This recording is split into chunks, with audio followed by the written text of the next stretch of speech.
இயேசு கிறிஸ்துவின் இனிய நாமத்தில் என் அன்பின் வாழ்த்துக்களை உங்கள் யாவருக்கும் நான் தெரிவித்துக் கொள்கிறேன். இந்த புனித வெள்ளி நாளன்று மீண்டுமாய் நாம் ஆண்டுடைய சமூகத்தில் கூடி வந்திருப்பது அவருடைய சுத்த கிருபையாய் இருக்கிறது.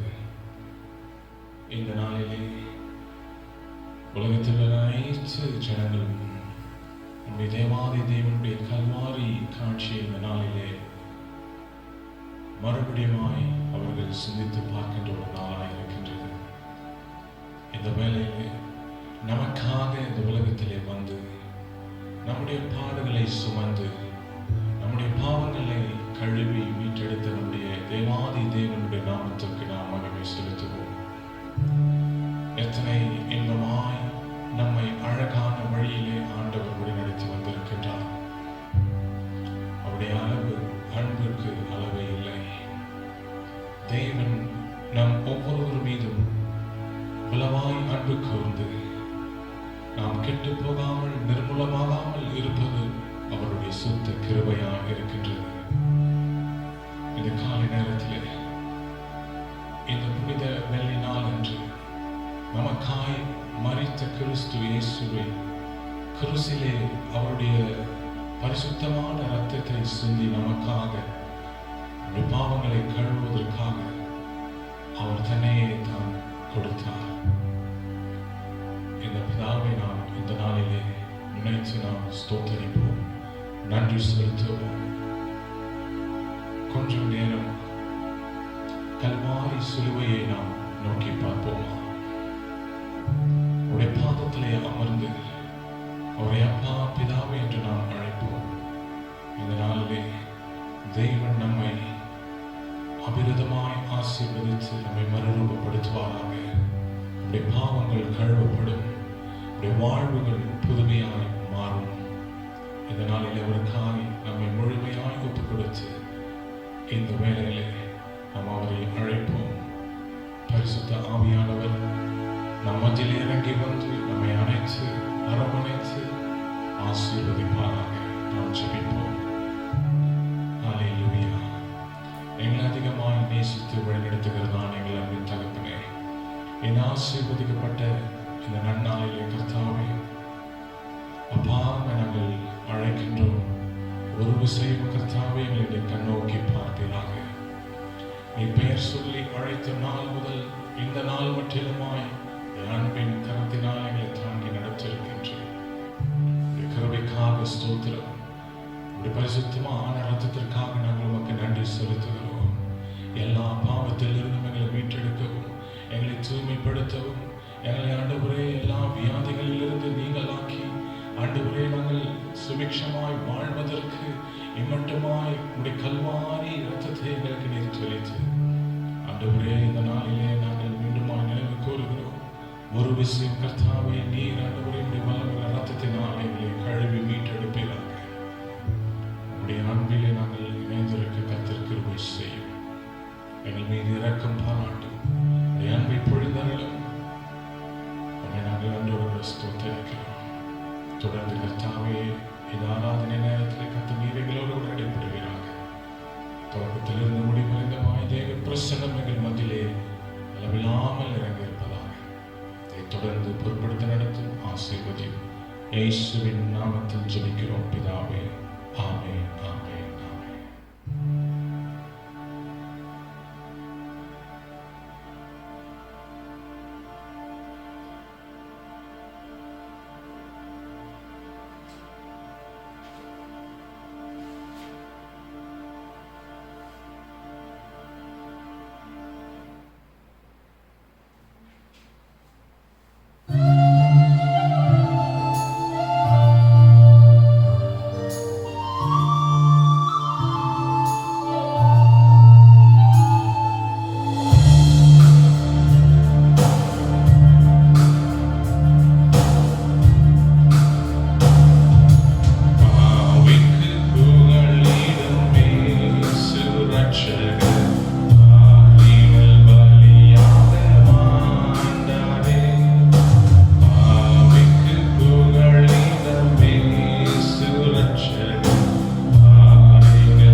சுரட்சகர் பாரினில் பலியாக மாண்டாரே.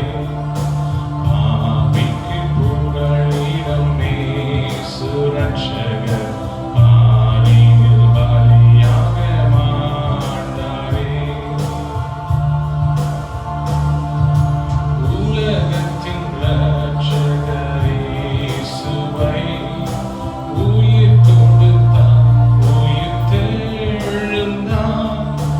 உலகத்தின் இரட்சகர் இயேசுவை உயிர் கொடுத்தார், உயிர் தெழுந்தார். தம்மை நம்பினார், உன்னை கைவிடார். பாராமல் நம்பி ஓடிவா, தளராமல் நம்பி ஓடிவா. பாவிக்கு புகலிடமே சுரட்சகர் பாரினில் பலியாக மாண்டாரே. பாவிக்கு புகலிடமே சுரட்சகர் பாரினில் பலியாக மாண்டாரே. பாவ சாபங்கள் தீராவியாதிகள் பல தோல்விகள் உந்தன் வாழ்க்கையில். பாவ சாபங்கள் தீராவியாதிகள் பல தோல்விகள் உந்தன் வாழ்க்கையில். கண்டு நீ மனம் கலங்குவதே கர்த்தரே சுவண்டை ஓடிவா. கர்த்தரே சுவண்டை ஓடிவா. பாவிக்கு புகலிடமே சுரட்சகர்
கல்வாரி அன்பே, உம்மை பார்க்கையிலே என் உள்ளம் உடையுலப்பா. அன்பே, கல்வாரி அன்பே, உம்மை பார்க்கையிலே என் உள்ளம் உடையுலப்பா. Glory Jesus, thank you Master. இந்த கல்வாரி சிலுவை நாங்கள் பார்க்கின்ற பொழுது கர்த்தாவே, எங்கள் நெஞ்சம் நெகிழ்கிறது. இந்த காலை நேரத்தில் கர்த்தாவை நாங்கள் எங்களை கண்ணீரால் உடைய பாதத்தை கழுவுகிறோம். ஒரு விஷயம் நீர் எங்களை ஆண்டவரை அழைப்பீரா? Oh, all living God, stretch out your magnified hands and bless us this morning. நன்றி தகப்பனே, உமக்கு கொடாதபடி ஸ்தோத்திரங்களை எடுக்கிறோம் அப்பா. ஹல்லேலூயா, உமக்கு ஸ்தோத்திரம். நீர் தொடர்ந்து எங்களோடு இடைப்படும். இதனாலே கர்த்தாவே அப்பா, நீர் எங்களை மீட்டெடுத்திருக்கிறீர். இரத்தத்தினாலே கழுவி எங்களை மீட்டெடுத்திருக்கிறீர் என்ற நிச்சயம் நாட்களிலே எங்களுக்கு நீர் தந்து, நீர் என்னுடைய கரத்தினால் எங்களை அரவணைத்து பாதுகாத்து நடத்துவீராக. திருமுகத்தை நாங்கள் ஒவ்வொருவரும் தரிசிக்கும்படிக்கு நீர் எங்களில் வெளிப்படும் ராஜா. எங்களோட கூட பேசு. திட்டங்களை ஆண்டவரே எங்களுக்கு நீர் அறிவித்தார்கள். உடைய பாதையில் எங்களை நீர் கொண்டு செல்லும். நாங்களும் உங்களை பின்பற்றுகிறோம்.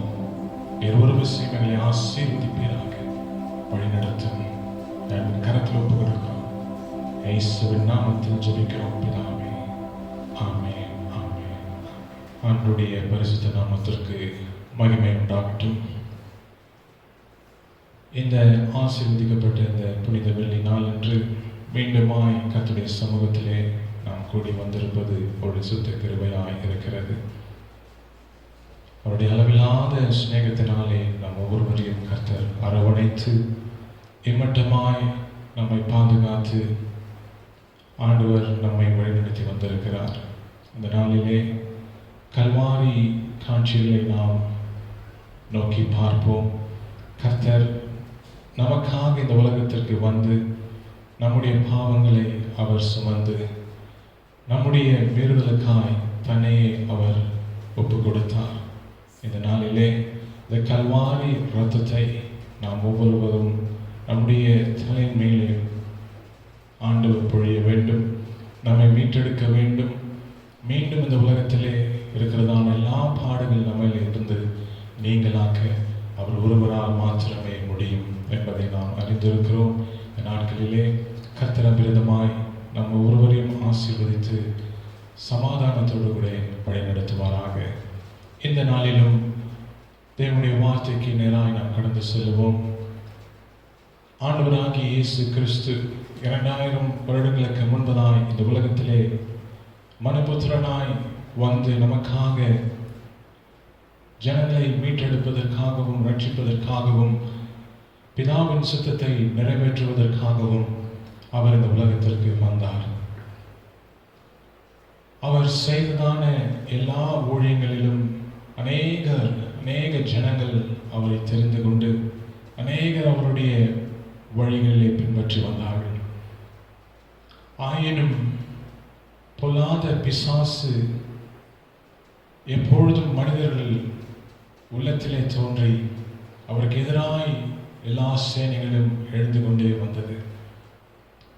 ஆனால் இந்த ஜனங்களுடைய ரட்சிப்புக்காக பிதாவின் சித்தம் என்னவென்று சொன்னால், ஆண்டவராகிய இயேசு கிறிஸ்து அவர் தாம் ஒரே குமாரனாய் இருந்தாலும் அவர் தன்னைத்தானே சிலுவையிலே ஒப்பு கொடுத்து நம்மை மீட்டெடுப்பதற்காக அவர் தன்னை ஒப்பு கொடுத்தார்.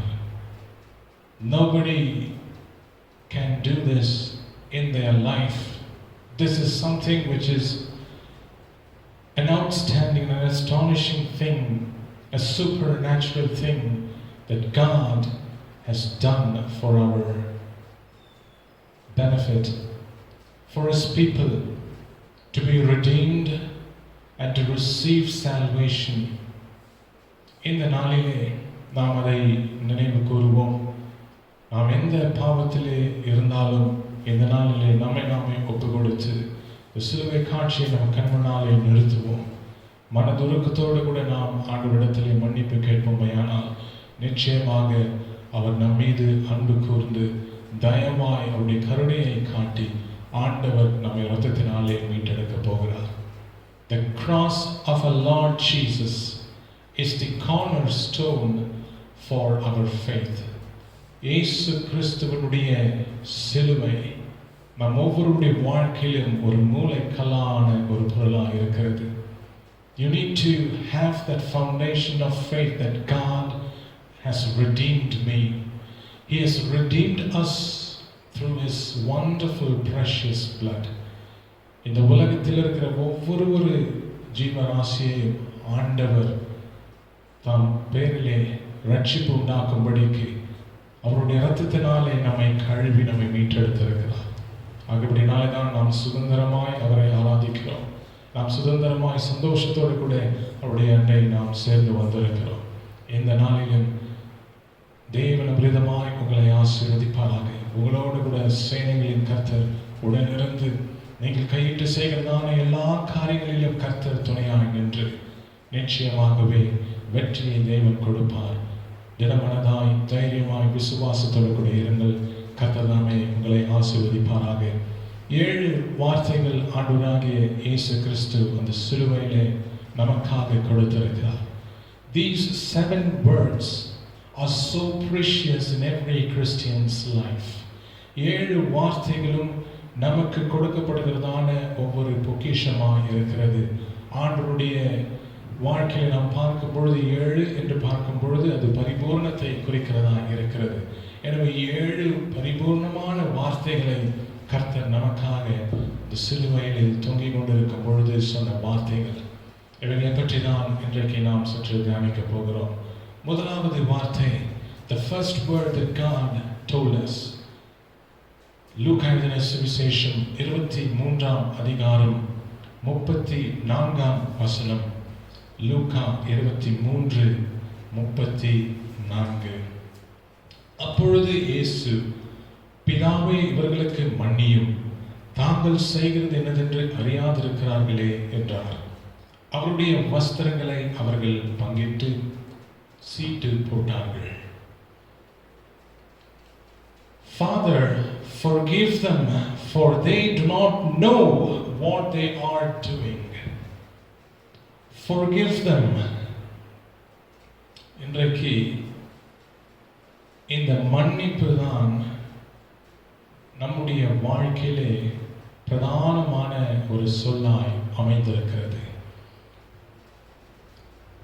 There might be anything, any enmity that might come upon you, but what God has given His promise to us that He forgives everything. மன்னித்து, ஒருவேளை ஆண்டுடைய பார்வையிலே அந்த சிலுவையில் தொங்கிக் கொண்டிருக்கின்ற பொழுது அவருடைய பார்வை முதலாவது யார் மீது இருந்திருக்க கூடும்? அவரை சிலுவையில் அடித்த அந்த சேவைகளோடு கூட இருந்திருக்க கூடும். He turned aside towards the soldiers. அதே இடத்துல அவருடைய வஸ்திரங்களை சீட்டு போட்டார்கள் என்று நாம் வாசித்தோம். They are bargaining to get the clothes. அதை ஒரு பக்கம் அவர்கள் அதை செய்தார்கள். மற்றொரு பக்கம் வெகு தூரத்திலிருந்து எல்லா ஜனங்களும் அவரை வேடிக்கை பார்த்து கொண்டிருந்தார்கள். ஒரு நாளிலே அவரோடு கூட பின் சென்ற ஜனங்கள், அவருடைய ஊழிய பாதையிலே அவரோடு கூட நடந்து சென்ற சீஷர்கள் எல்லோரும் ஒரு தூரத்தில் நின்று செய்து அறியாமல் ஆண்டவரை நோக்கி பார்த்திருந்தார்கள். அவருடைய கண் அவர்கள் மீதும் இருந்தது. மறுபக்கம் பார்ப்போமேயானால் அவருக்கு தண்டனை கொடுத்ததான பிலாத்து தன் கையை அவன் கழுவி ஜனங்கள் சொன்னதை அவன் நிறைவேற்றி கொடுத்தான். அவனுக்கும் சமாதானமின்றி சிலுவையில் தொங்கிக் கொண்டிருக்கிற இயேசுவை தூரத்தில் இருந்து பார்த்தான். ஆண்டுடைய கண் அவன் மீதும் இருந்தது. இவைகள் எல்லாவற்றையும் பார்க்கிலும் தேவனுடைய பார்வை திரளான மக்கள் மீது நோக்கமாக இருந்தது. நம்மை அவர் நோக்கி பார்க்கிறார். நமக்காக அவர் தன்னை உயிரை கொடுத்த தேவன். அவர் எதற்காக அழுகிறார்? I want to forgive my people. என்னுடைய ஜனங்களை நான் மன்னிக்க வேண்டும். I want to forgive their sins. I want to forgive them in whatever unknowingly that they have done. நம்முடைய வாழ்க்கையிலே நாம் தெரிந்தும் தெரியாமலும் செய்த அநேக பாவங்களை இன்றைக்கும் நாம் அவரிடத்திலிருந்து பாவ மன்னிப்பை பெற்றுக் கொண்டிருக்கிறோமே என்று சொன்னால் அது சிலுவை மரணத்தின் மூலமாக ஒன்று மாத்திரமே. அவருடைய ரத்தம் நம் மீது தெளிக்கப்பட்டிருக்கிறது. So the blood of God, the precious blood of God has been showered upon us. இன்று தினத்திலே அதை நாம் சற்று யோசித்து பார்க்க வேண்டும். எனக்காக பாவமே செய்யாத ஒன்றும் அறியாத பச்சிளம் குழந்தை போல அந்த சிலுவை மரத்தில் ஆண்டவராகிய இயேசு கிறிஸ்து தொங்கிக் கொண்டு என்னை பார்க்கின்றார். He is looking at the people. இவர்களை தான் நீர் மன்னிக்க வேண்டும் என்று ஆண்டவர் முதலாவது வார்த்தை பிதாவினிடத்தில் அவர் செய்யும் அந்த ஜெபம். He never forgets his people. ஆண்டவருடைய குணாதிசயமே அது ஒன்று மாத்திரமே. அவரை ஒருமுறை நாம் சொந்த ரட்சகராக ஏற்றுக்கொள்கின்ற பொழுது அவர் நம்மை மறப்பதில்லை. நம்மை பெயர் சொல்லி அழைத்த தேவன் ஒருபோதும் நம்முடைய வாழ்க்கையிலே அவர் மறவாமல் என்றென்றைக்கும் அவரோடு கூட நாம் வாசம் பண்ணும்படிக்கு தேவன் என்றைக்கும் நம்மில் இருந்து அவர் உதித்திருக்கிறார். என்னபடியாலே நாம் அவரை நோக்கி பார்ப்போம். He wants to forgive our sins this morning. நம்முடைய பாவங்களை அவர் கழுவுவதற்காகவும் நம்முடைய பாவங்களை அவர் ஏற்று அவர் ஜெயித்திருக்கிறார். நாம் லகுவாக வாழ்வதற்கும் எல்லாவற்றிலும் நாம் சமாதானத்தை பெற்று சந்தோஷமாய் வாழ்வதற்காகவும் யோசித்து பாருங்கள். நம்முடைய வாழ்க்கையில நாம் எத்தனை பாவங்கள் நாம் செய்திருந்தாலும் நம்முடைய நிச்சயம் என்னவா இருக்கிறது? கல்வாரி சிலுவையை நான் நோக்கி பார்க்கின்ற பொழுது அங்கேதான் எனக்கு இருக்கிறதான ஒரு வாழ்வு, ஒரு மறுவாழ்வை நான் அங்கே அந்த இடத்திலிருந்து நான் பெற்றுக்கொள்கிறேன். இன்றைக்கு அவருடைய சிலுவையின் அடியிலே நான் முழங்கால் படியிடுவோம். நேசரை நாம் நோக்கி பார்ப்போம். ஆண்டவரே, ஒரு விஷயம் நீர் என்னை மன்னியும், என் பாவங்களை நீர் மன்னித்து உடைய கல்வாரி ரத்தத்தினாலே நீர் மீட்டெடும் என்று நாம் கேட்போம். நிச்சயமாக தேவன் அதை செய்ய வல்லவராக இருக்கிறார். 1 யோவானின் புஸ்தகம் 1ஆம் அதிகாரம் 9வது வசனத்தை நாம் வாசிக்கும் பொழுது, நம்முடைய பாவங்களை நாம் அறிக்கையிட்டால் பாவங்கள் அனைத்தையும் எல்லா அநியாயத்தையும் நிச்சயமாகவே சுத்திகரிக்கப்படும். அவர் உண்மையும் நீதியும் உள்ளவராய் இருக்கிறார். Hallelujah. He is the faithful God and he is the sovereign God. அவர் உண்மையும் அறிந்த தேவன், என்னில் இருக்கிறதான எல்லா காரியங்களையும் அறிந்திருக்கிற தேவன். ஒரு காரியமும் அவரிடத்திலிருந்து மறைக்க முடியாது. No one can say that I am hiding myself from my Creator, because he can see you from whatever angle you are in. அதை மாத்திரம் நாம் நினைத்துக் கொள்ள வேண்டும். எத்தனை தூரம் நான் என் வாழ்க்கையிலே நான் ஓடினாலும் தேவனுடைய பார்வையானது என் மீது எப்பொழுதும் பதிய வைத்திருக்கிறது. நான் திசையில் ஓடினாலும் தேவன் என்னை அழகான வழியிலே, நான் தவறி போனாலும் தேவன் மறுபடியும் அவருடைய வழியில் என்னை கொண்டு வந்து சேர்க்கிறார். அதுதான் நாம் உண்மையாய் அவருக்கு விசுவாசமாய் வாழுகிற ஒரு வாழ்க்கை. எனவே நாம் நம்முடைய பாவத்தை இந்த நாளிலே கர்த்தருடைய பாதத்திலே நாம் இறக்கி வைப்போம். ஒன்று அறியாதவர் நம்மை நோக்கி இந்த பார்வையானது நாம் பார்க்கின்ற பொழுது nobody can see his eyes. எல்லோரும் திகைத்து போனார்கள். நாம் தவறு செய்து விட்டோம், வீணாக நாம் பழி சுமந்து விட்டோம் என்று the people had the guiltiness amongst them. But you and I have been redeemed by his precious blood. அவருடைய சொந்த இரத்தத்தினாலே கர்த்தர் நம்மை நம்முடைய பாவங்களை மன்னித்து மீட்டெடுத்திருக்கிறார். இரண்டாவதான வார்த்தை என்ன சொல்லுகிறார் பாருங்க. லூக்கா 23:43 வாசிப்போம். லூக்கா 23:43. இயேசு அவனை நோக்கி, இன்றைக்கே நீ என்னோட கூட பரதேசியில் இருப்பாய் என்று மெய்யாகவே உனக்கு நான் சொல்லுகிறேன் என்றார்.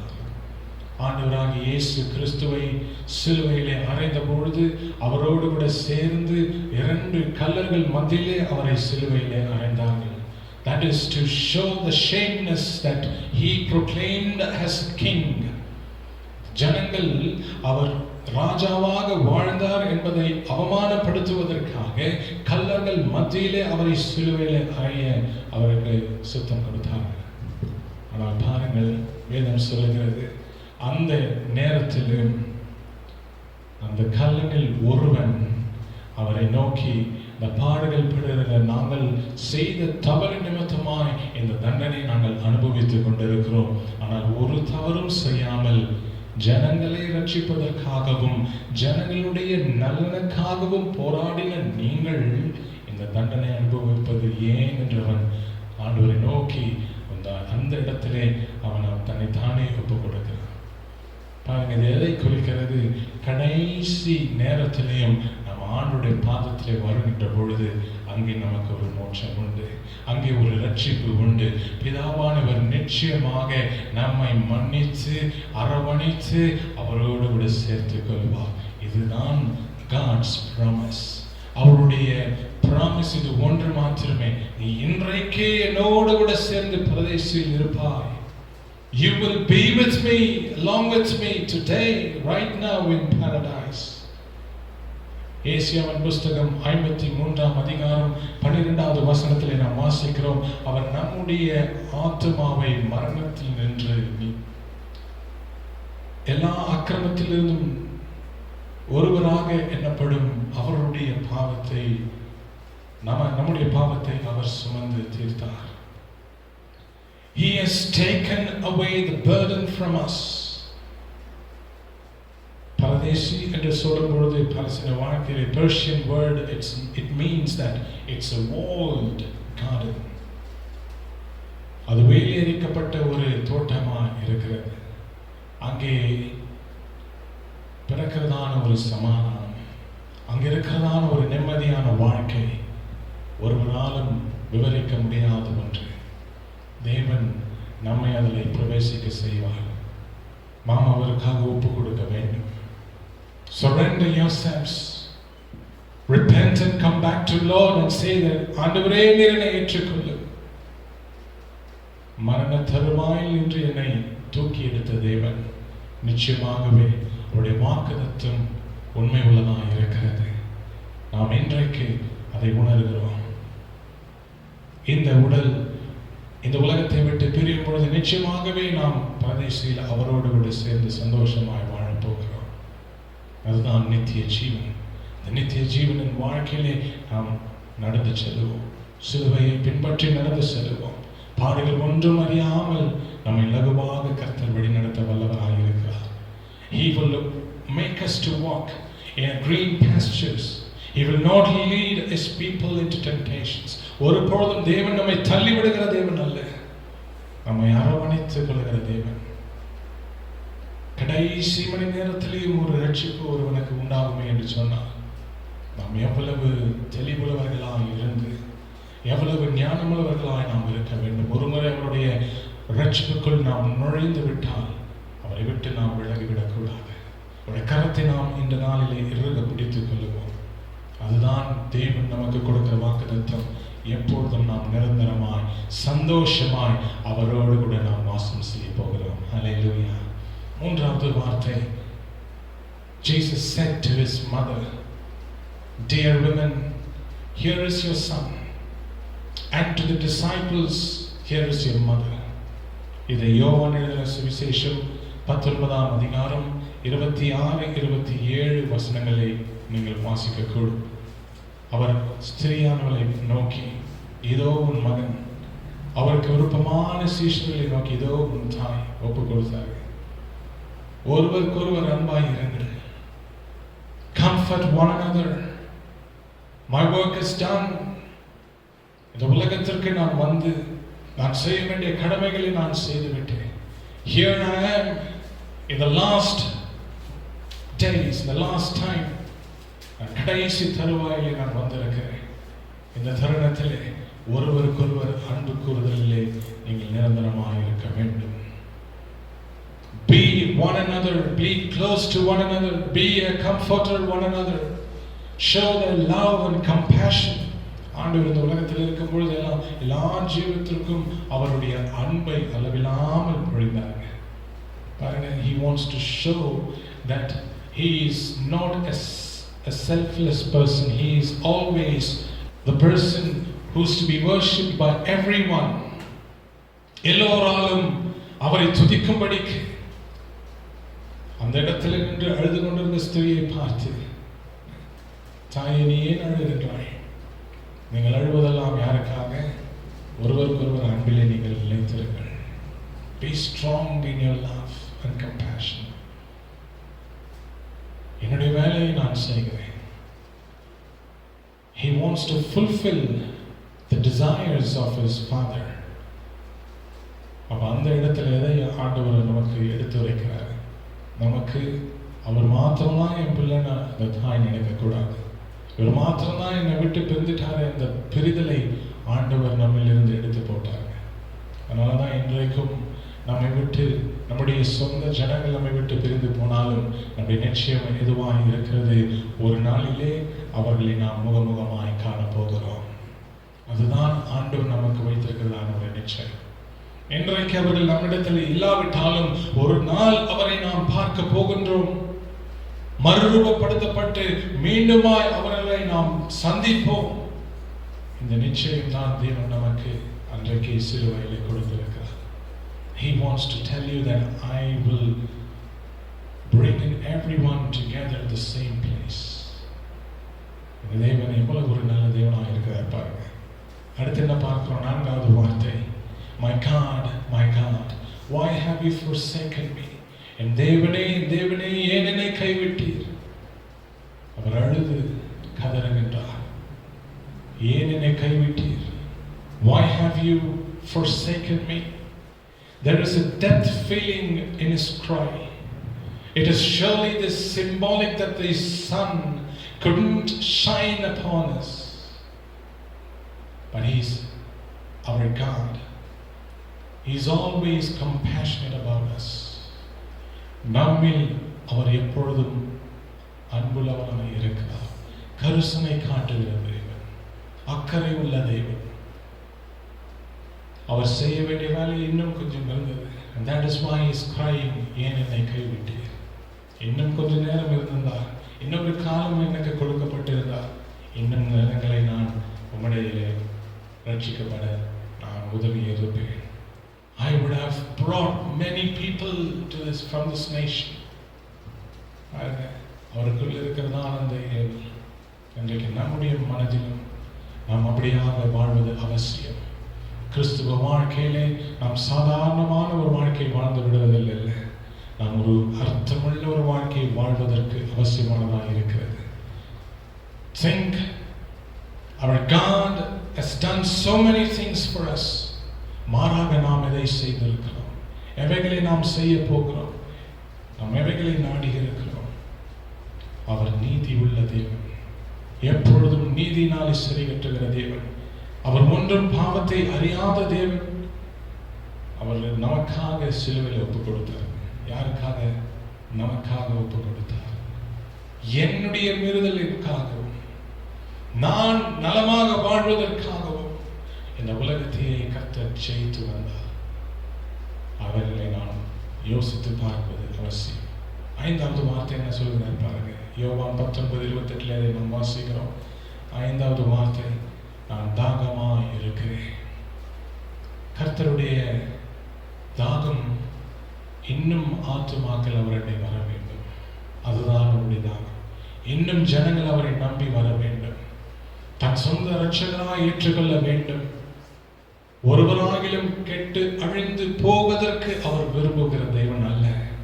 எல்லோரும் நல்வழியிலே நடக்கவும் எல்லோருக்கும் சமமானதை பெற்றுக் கொடுக்கவும் தேவன் வழிவகுக்கிறார். He is thirsty in that cross. அந்த தாகத்தை புரிந்து கொள்ளாத பிலாத்தின் சேவகர்கள் என்ன செய்தார்கள்? கற்சாடியை கொண்டு முகத்திலே பிழிந்தார்கள். They wanting to taste that sourness. ஆனால் அதையும் நமக்காக தேவன் சகித்துக் கொண்டார். இன்றைக்கு கொஞ்சம் நம்முடைய வாழ்க்கை நாவிலே ஒரு கசப்பு பட்ட உடனே நம்ம முகத்தில் ஒரு சுழிப்பு வருகிறது. We cannot bear that sourness. யோசித்து பாருங்க, நமக்காக தேவன் இந்த கற்றாடியை சிலுவையில் இருந்தபடி, he was so thirsty. He walked such a long distance carrying that cross for us. He didn't want anyone to help him in carrying the cross. கரடுமுரடான பாதைகளை நமக்காக கர்த்தர் கடந்து வந்து எல்லாவற்றையும் அமைதியாக அவர் சகித்துக் கொண்டார். அவர்களை நாம் நோக்கி பார்க்கணும். கொஞ்சம் யோசித்து பாருங்க.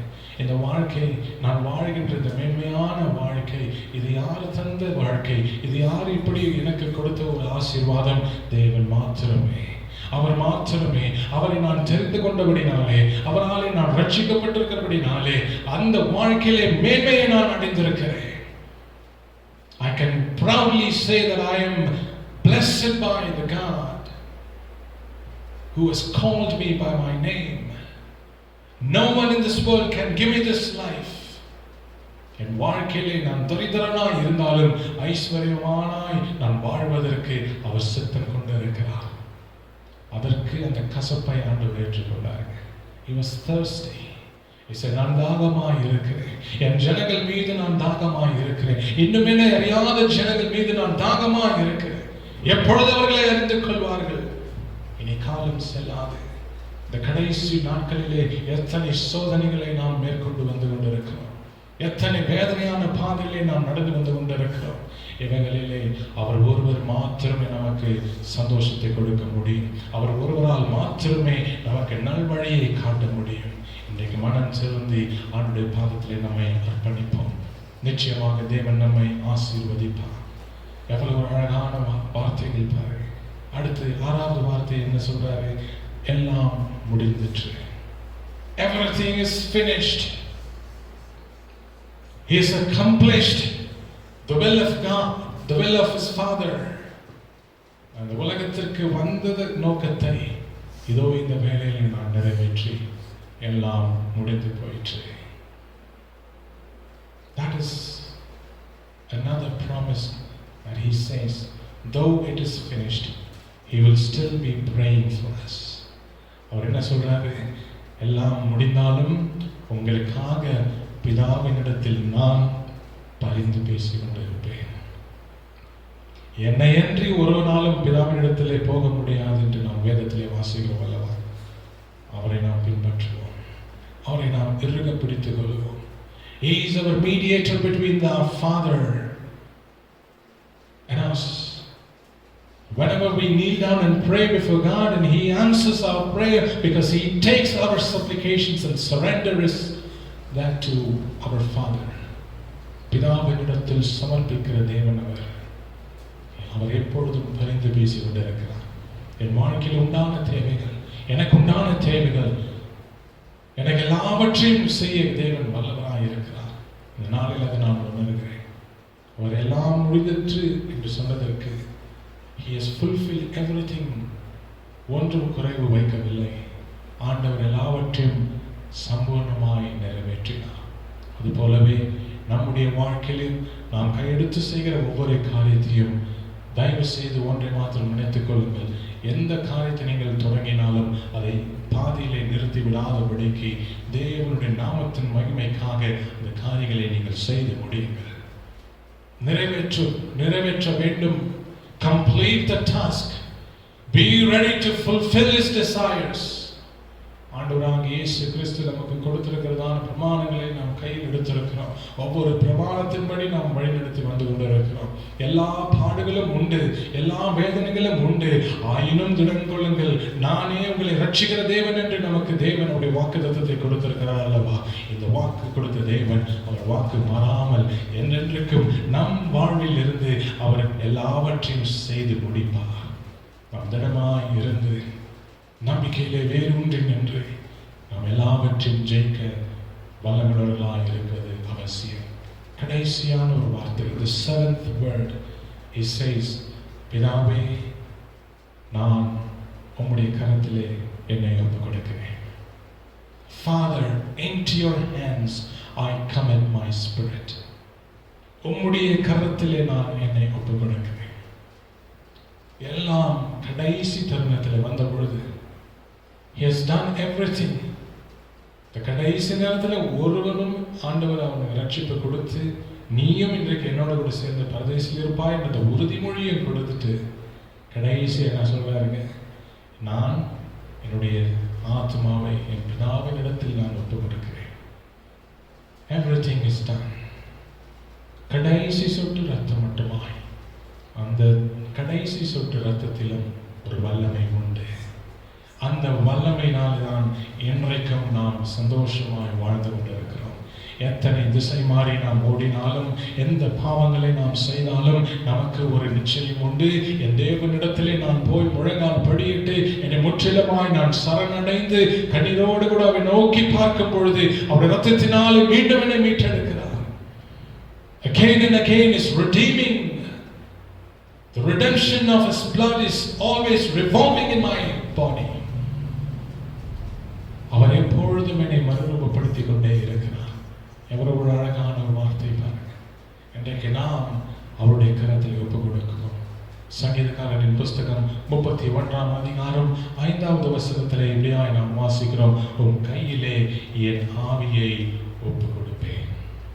உம் கையிலே என் ஆவியை நான் ஒப்புக் கொடுப்பேன். இதெல்லாம் நம்ம எப்போ நம்முடைய தனிப்பட்ட ஜெபத்தில் நாம் ஜெபிக்கும் போது கூட கடைசியாக நாம் என்ன சொல்லி முடிக்கிறோம், என் ஆவி ஆத்மா சரீரம் உம்முடைய கரத்திலே நான் ஒப்புக் கொடுக்கிறேன். Because we know he is our protector. அவர் ஒருவர் மாத்திரமே நம்மை அரவணைத்து பாதுகாக்க முடியும்.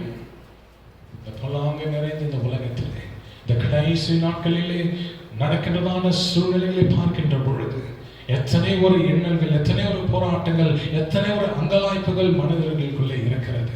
ஆனாலும் என் தேவ ஜனமே, இன்றைக்கு நீங்கள் விசேஷித்தமானவர்கள். இந்த சிலுவை பாடலை நாம் அறிந்திருக்கிறோம். இந்த நாளிலே தேவனை நோக்கி நாம் கூப்பிடுவோமா?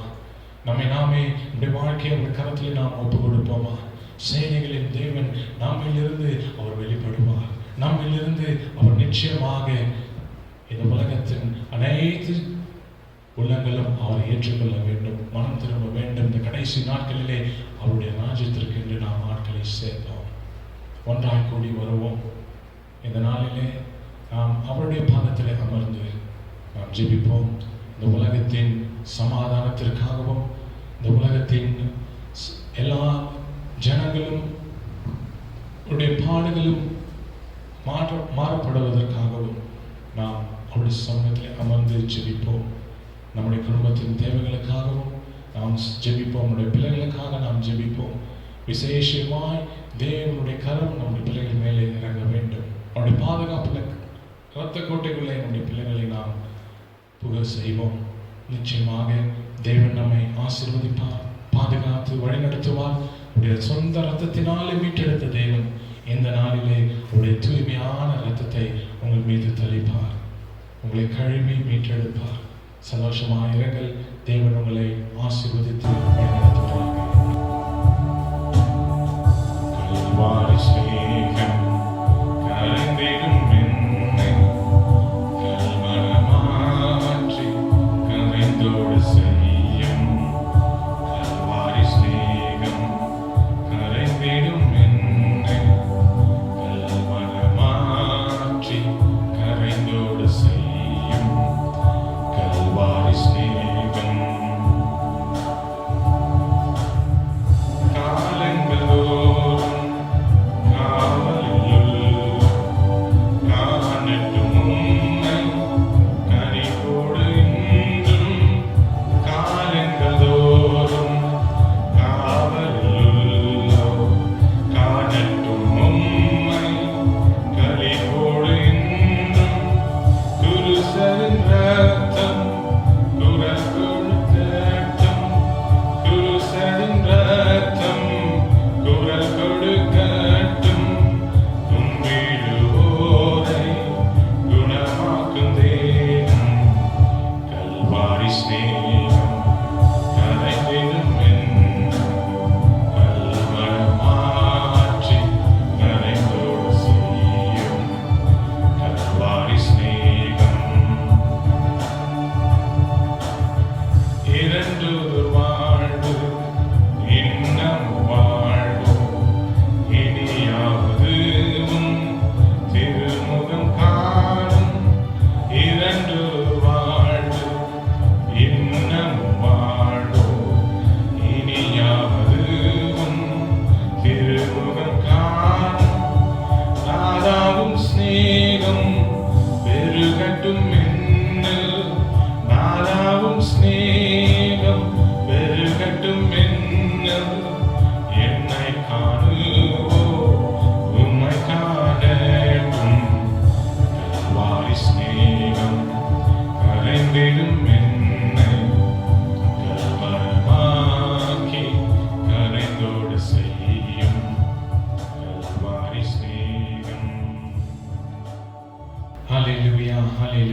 எல்லா நன்மைக்கும் ஊற்றும் காரணமாக இருக்கிற எங்கள் ஜீவனுள்ள பரலோக தகப்பனே, இந்த ஆசீர்வதிக்கப்பட்ட இந்த புனித வெள்ளி நாளிலே கர்த்தாவே, ஆண்டவரே, மீண்டுமாய் கனமாய் சிலுவையை எங்கள் கண்முன்னால் நிறுத்துகிறோம். எங்களுக்காக எத்தனை பாடுகளை நீர் சுமந்திருக்கிறீர், எத்தனை வேதனையான வழிகளில் நீர் நடந்து வந்திருக்கிறீர்கள். இப்பொழுது நினைத்தாலும் எங்கள் நெஞ்சம் நெருங்குகிறது. இப்பொழுது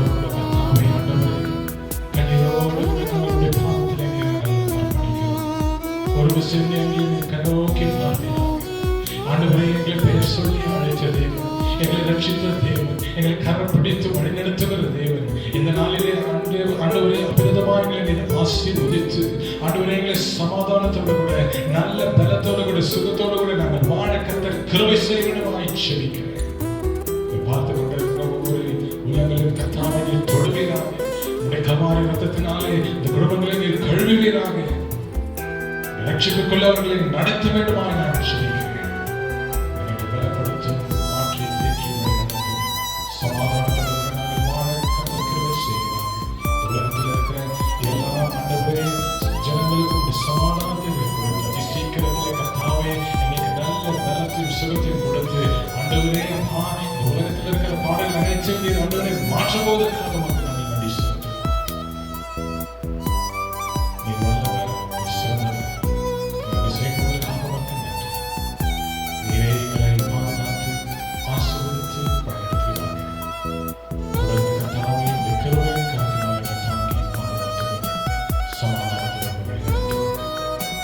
இந்த கரத்தை ஒப்புக்கொடுத்து நாங்கள் ஜெபிக்கிறோம். ஆசீர்வதிக்கிறோம். இயேசுவின் நாமத்தில் ஜெபிக்கிறோம் பிதாவே. ஆமென். என் ஆத்துமாவே கர்த்தரை ஸ்தோத்திரி, என் முழுமே அந்த பரிசுத்த நாமத்தை ஸ்தோத்திரி. என் ஆத்துமாவே கர்த்தரை ஸ்தோத்திரி, கர்த்தர் செய்த சகல உபகாரங்களையும் பாராட்டு. ஆமென். ஆண்டவராகிய இயேசு கிறிஸ்துவின்